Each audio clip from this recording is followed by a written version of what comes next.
सब तो पहला मेरे वालों यानी डॉक्टर तीरथ सिंह वालों आप सारिਆਂ ਨੂੰ सत श्री अकाल जी। अज मैं आप जी की सेवा में एक बार फिर तो हाज़र होया हाँ और अज असी जो साडियां नॉर्मल चलण वालियां बीमारियां ने उन्हां दे घरेलू इलाज बारे ते उन्हां दे पेटेंट इलाज बारे गल करांगे। ते सब तो पहला आपां अज सुक्की खांसी बारे गल करांगे।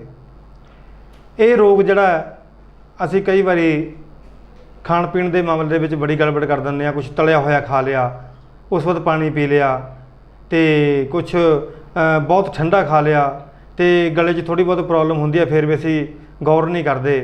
तो उहदे नाल की हुंदा कि इहदा रेशा है वो छाती विच जाके फेफड़ियां विच जाके जम जांदा, तो वो इन्ना खुश्क हो जाता है, वो फिर वो उत्थों नहीं हिलदा तो वो छाती नूं जाम कर दिंदा है।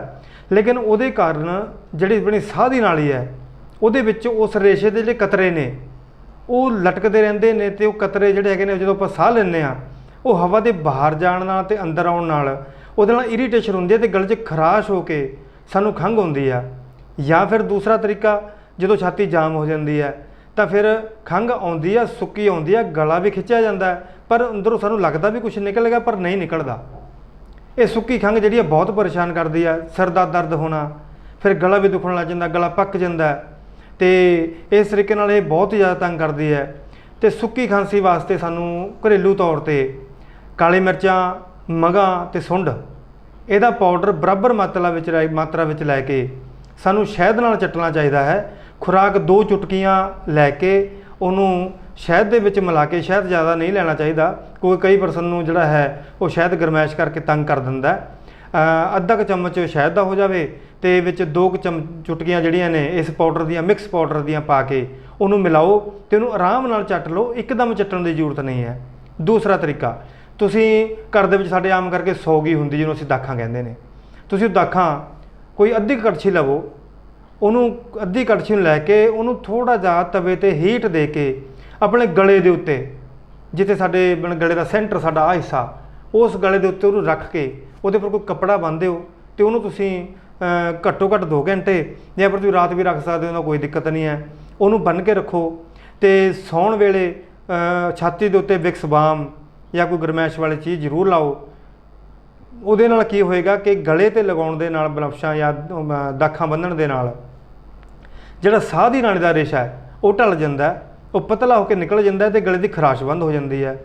तो जो असीं विक्स बाम वगैरह असीं छाती ते लाउने आ तो उहदे नाल की हुंदा है कि वो छाती का बाहरी तौर पर वो जिहड़ा अंदरूनी उस रेशे नूं जिहड़ा हीट मिलती है तो ढलदा है। तो जिहड़ा असीं मैं तुहानूं एक इलाज दस्सिया भी मगा मिर्चा सुंड, तो इहदे नाल तुसीं बनफशा मिक्स कर सकते हो जे कर सको तो।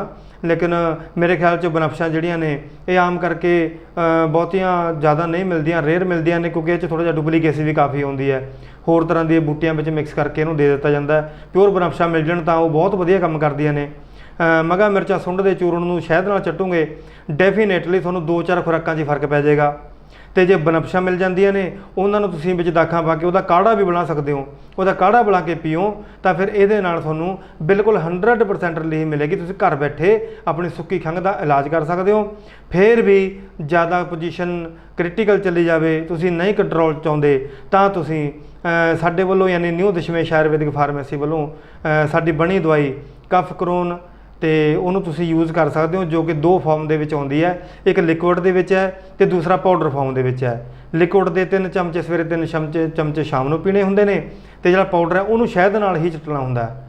तो ये दोनों जिहड़ियां ने फिर अगर काफ़ी गहरी कंडीशन चली गई होवे, ना ही हटदी होवे छोटे मोटे इलाजां नाल, तां इस दे नाल डेफिनेटली ये टीवी वर्गे रोग नूं भी जदों, क्योंकि रेशे का बिगड़िया होया रूप जो छाती जाम हो जाता है, ये बिगड़ के टीवी भी बनता है, कईयां नूं अस्थमा भी हो जाता है, ये उस प्रॉब्लम नूं भी खत्म करती है। इस करके तुसीं साडा प्रोडक्ट भी यूज़ कर सकते हो।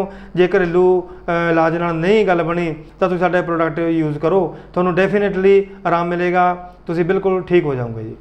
सत श्री अकाल जी।